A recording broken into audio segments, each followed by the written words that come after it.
ang mag-aakalan sa itsura ninyong yan? Ay mga kriminal pala kayo. Alam niyo bang kayang-kaya ko kayong ipapatay ngayon? Nag-iisa kong anak si Jake. Siya lamang inaasahan kong gabay sa aking pagtanda. Pero sa isang iglap, wala na siya. Wala na siya! Pinatay niyo!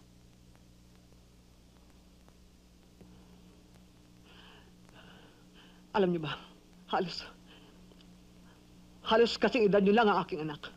Kung gusto mo, Mayor, papatayin ko na itong mga to eh. Huwag. Huwag niyo silang patayin.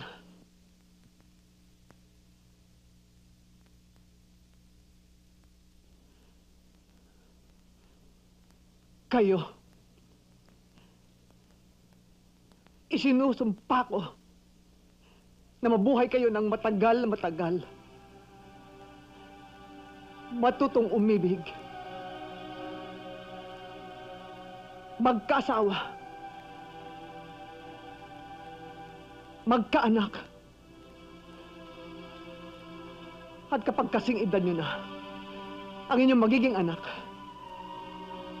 sana ay mamatay din sila.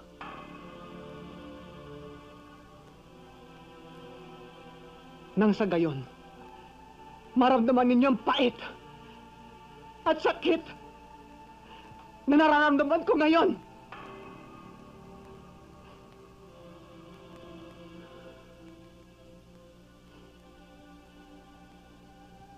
Sige, dalhin niyo sila sa munisipyo. Yan ang mga aso ni Don Damian. At yung isang yun, marami siyang atraso sa akin. Manood ka. Makikita mo kung paano gamitin ang hawak nating mga baril. Diyan ka.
Magaling na bata. Nalilibang kasi ako sa... Kala pa daw. May 3 pa.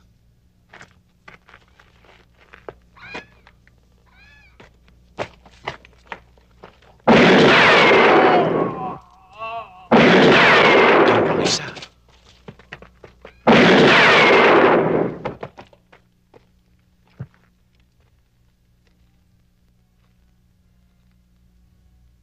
Natapos ng mga asong. Si Magno na lang mga... Halika.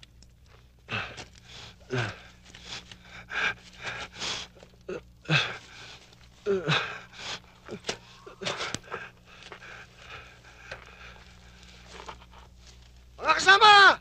Tulungan ninyo ako! Narito si Samuel! May tama ako! Pinabaril ako! Narito si Samuel! Wala na natin tira sa mga kasama mo, kundi kabayo! Nahahako sa babakay nyo!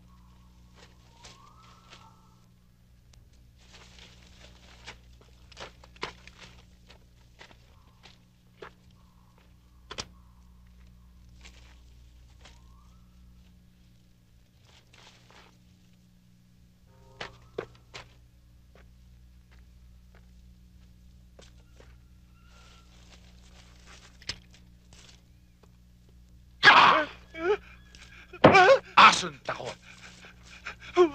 Nahuli din kita dyan. Tatapusin na natin ngayon ang nervous mo. Ngunit hindi ako papatay sa'yo.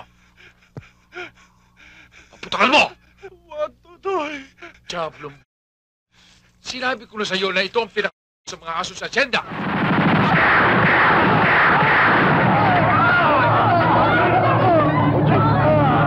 Oji! Nilo! Tulungan mo ko, Nilo! Oji! Iwanan mo Oji! yan, boss. Dali! Dali! Si Oji, Nilo! Mula ngayon, ako na ang bagong Panginoon. Kung sino man sa inyo ang tumututol, hanggang maaga ay magsalita na. Mabuti na yung nagkakaintindihan tayo. Maliwanag ba? Good.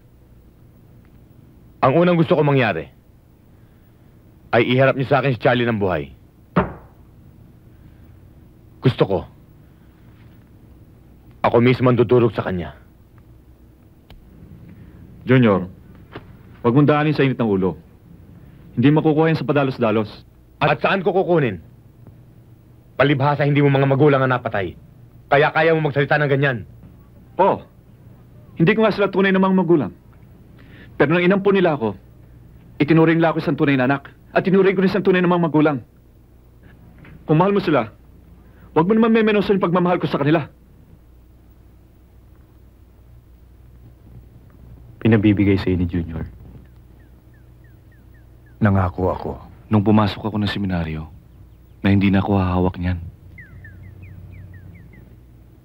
Kunin mo to para sa protection mo. Mainit sa baba. Bakit kaya hindi mo na lang kausapin ang Kuya Junior?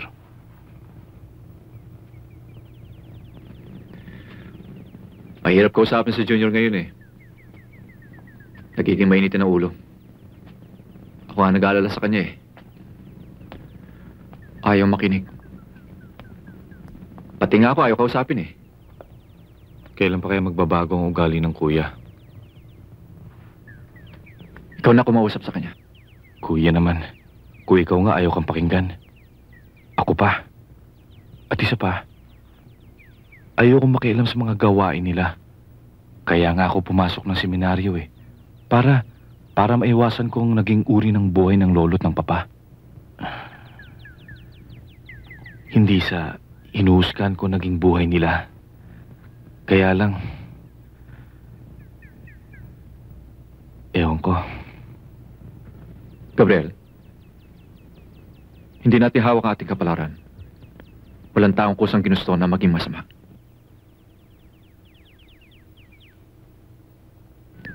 Sige. Padre?